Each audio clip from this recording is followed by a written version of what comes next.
Hola gentecita linda, ¿qué tal? Bienvenidos a mi canal, yo soy María Betania y en el video del día de hoy vamos a hablar de lo que es el factor de recorte o de multiplicación o de conversión, como ustedes quieran llamarlo, así que por favor no se separen.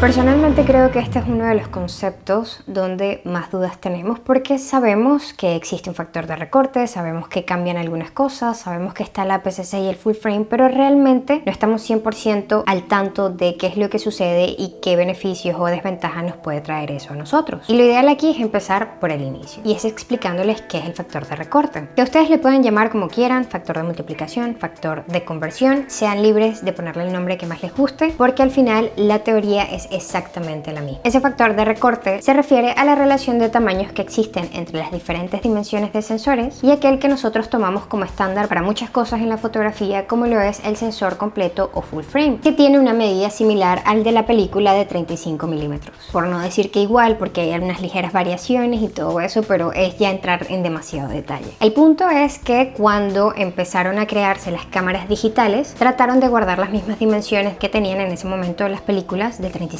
milímetros. El problema fue que esto dio como resultado equipos muy costosos y muy voluminosos. Entonces, con la idea de reducir esos precios y también de reducir tamaños, ellos empezaron a trabajar con un sensor más pequeño, que es lo que nosotros conocemos como el sensor APS. Inicialmente fueron dos. El primero era el APS-H, que guarda unas medidas similares con el sensor full frame, y luego el que nosotros conocemos como el APS-C. El APS-H no tuvo como demasiada popularidad dentro del mercado porque guardaba muchas similitudes tanto en precio como en tamaño con el full frame y muchas diferencias tanto en precio como tamaño con el APS-C. Entonces como que no les resultó rentable y desconozco si se sigue fabricando o utilizando hasta el día de hoy. Evidentemente estos no son los únicos tamaños de sensores que existen, porque recordemos que están los sensores de medio formato recortado, full frame, APS-C, APS-C de Canon, micro 4 tercios, sensores de 1 pulgada, etcétera, etcétera, etcétera. Ahora bien, como saben, ya ese tamaño de sensor full frame es básicamente la referencia que nosotros tenemos para hacer todas las mediciones y todos los cálculos ahorita en fotografía. Entonces, cuando ya ese tamaño de sensor va variando en función de ese tamaño de full frame, se le va aplicando lo que es el factor de recorte. En las cámaras APS-C de Sony, Nikon y Fuji, el factor de recorte es de 1.5. En el caso de Canon es de 1.6, en sensores 4 tercios es de 2 y si van buscando más diferentes tamaños de sensores van a encontrar que ese número va variando muchísimo. Esa medida o ese número de factor de recorte viene determinada por un cálculo que se hace en función de la dimensión que tiene la diagonal de ese sensor en comparación con la diagonal del sensor full frame. Y aquí es donde en este video vamos a entrar en un segmento de información que quizás no sea necesaria, pero que igualmente la voy a dar. Porque hasta hace aproximadamente 25 minutos yo era una de las personas que creía que ese factor de conversión, ese factor de multiplicación o de recorte de 1.5 en el caso de las cámaras que yo manejo, se refería a que el sensor era 1.5 veces más pequeño que el sensor full frame y no es así. En realidad, cuando nosotros estamos midiendo superficies de sensor, cuando hacemos la multiplicación o hacemos el cálculo teniendo en cuenta el valor de alto por ancho, un sensor APS-C es 2,4 veces más pequeño que un sensor full frame. En el caso de Canon, que sus dimensiones varían ligeramente, esa proporción sería de 2,6 veces más pequeño que un sensor full frame. Ya tienen información innecesaria de la que pueden hablar en su próxima quedada con fotógrafos.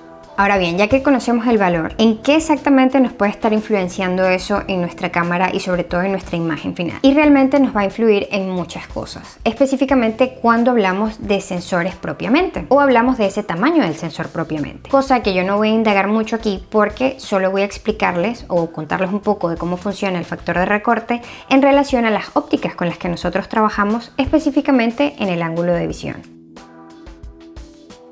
Una de las creencias en torno a cómo funciona el factor de recorte es que en efecto nuestra cámara lo que hace es recortar la imagen por el sensor más chiquito y pensamos que queda más o menos así, que esta sea la dimensión de la imagen y que la cámara por obra y gracia del Espíritu Santo decide recortarla hacia solo las dimensiones que tenga ese sensor y todo esto que está por aquí se pierde y no funciona exactamente así. Cuando nosotros estamos trabajando con un determinado tamaño de sensor, digamos que en este caso es uno full frame y trabajamos con ópticas para full frame, que sabemos que las ópticas no son son cuadradas, pero bueno, ustedes me entienden ahí. Toda esa cantidad de luz que está entrando a través de nuestra óptica, ella la va a distribuir parejamente sobre toda esa proporción que tenga nuestro sensor, haciendo que el registro se lleve a cabo de la mejor manera posible y en el ángulo de visión que nos permita esa distancia focal con la que estamos trabajando. ¿Qué pasa ahora cuando yo decido trabajar con un sensor más pequeño, que en este caso es un APS-C, y para hacerles el ejemplo utilizo la misma óptica de 35 milímetros de full frame, que ella, a pesar de que está recibiendo la misma cantidad de luz, esa distribución no se hace de manera proporcionada, porque va a llegar luz en todas las direcciones, pero ella, por temas de proporción, por temas de tamaño, solo va a ser capaz de registrar aquella que entre en estos 4 puntos, haciendo que toda esta información que pueda llegar alrededor efectivamente no sea capaz de registrarlo. Y ahí es cuando se produce ese cambio de ángulo de visión.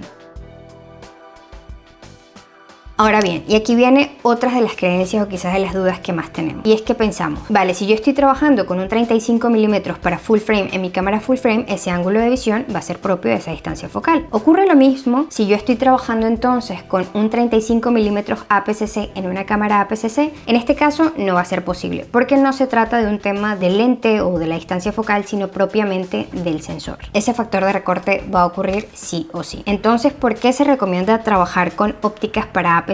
Porque, como les conté aquí en el ejemplo, el lente full frame está registrando mucho más luz de la que es capaz de absorber nuestro sensor por sus dimensiones.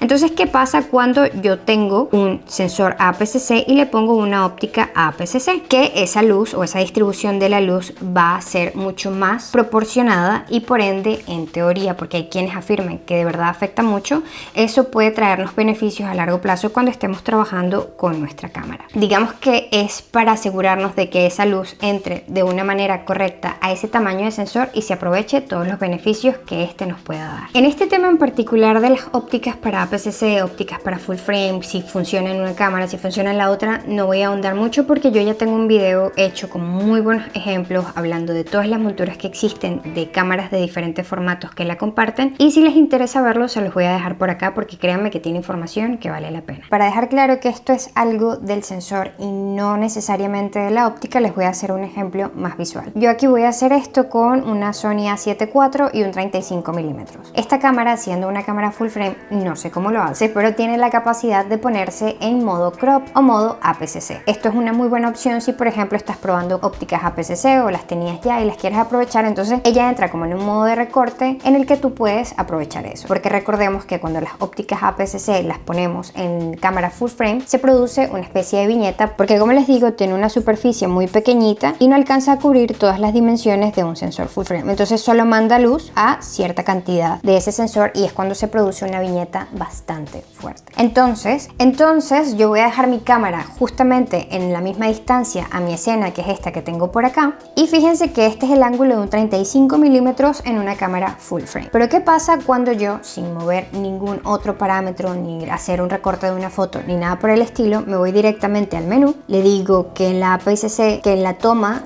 cambie ese factor, le digo desactivar o activar y luego ahí me cambia el ángulo de visión de inmediato. Este es un lente 35 milímetros. El ángulo de visión ahora es similar si nosotros hacemos la multiplicación de 35 por el factor de recorte, nos da que exactamente este es un ángulo de visión aproximado de 52.5. Esto no tiene que ver de si un lente full frame o APS-C, porque ese factor de recorte o ese factor de conversión se va a aplicar exactamente igual. Y aquí vamos con lo que es la segunda creencia popular que tenemos nosotros, y por nosotros me refiero a algo que yo creía fervientemente hasta hace poco tiempo. Ya teniendo una cierta concepción o alguna cierta información sobre el factor de recorte, tú empiezas a actuar de esta manera. Bueno, mira, ¿sabes qué? Yo quiero un ángulo de visión similar al del 50. Yo me compro un 35 milímetros en mi cámara APS-C y de inmediato mi lente se convierte en un 50 milímetros y no funciona así. Cuando nosotros hablamos de distancias focales, hay muchas características que hacen parte de ella. Una de esas es el ángulo de visión, que es lo que se ve alterado principalmente por el factor de recorte. Pero hay otras características que tienen más que ver con lo estético, como lo es la compresión, la profundidad de campo y las distorsiones, que varían de acuerdo a esa distancia focal. Por ejemplo, sabemos que los lentes angulares 24 o 16 milímetros tienen bastante distorsión por el formato de construcción que tienen. Sabemos que el 135 o los lentes tele dan cierta compresión de los planos que puede resultarnos beneficiosos o no. y que además sabemos que esa profundidad de campo, cuando estamos trabajando con aperturas amplias, esa zona en desenfoque se hace mucho más densa que en el caso de los angulares. Entonces, esos detallitos estéticos son propios de cada distancia focal. Cuando nosotros estamos trabajando con un 35 milímetros en una cámara APS-C, nos va a cambiar el ángulo de visión, va a ser similar a un 50 milímetros, pero las características de compresión, distorsión y profundidad de campo van a ser exactamente iguales a las del 35